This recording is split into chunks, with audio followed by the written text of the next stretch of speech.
ঊনসত্তরের গণ অভ্যুত্থানের মহানায়ক শহীদ আসাদের আত্মত্যাগে আজকের বর্তমান বাংলাদেশ বলে মন্তব্য করেছেন বিএনপির যুগ্ম মহাসচিব খায়রুল কবির খোকন।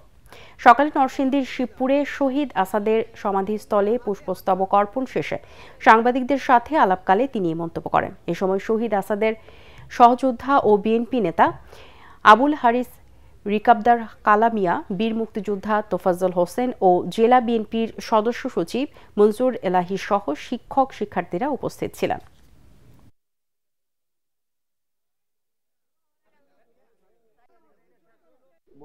সেই মহানায়ক শহীদ আসাদকে আমাদের অনুপ্রেরণা জুগিয়েছে, উৎসাহ জুগিয়েছে।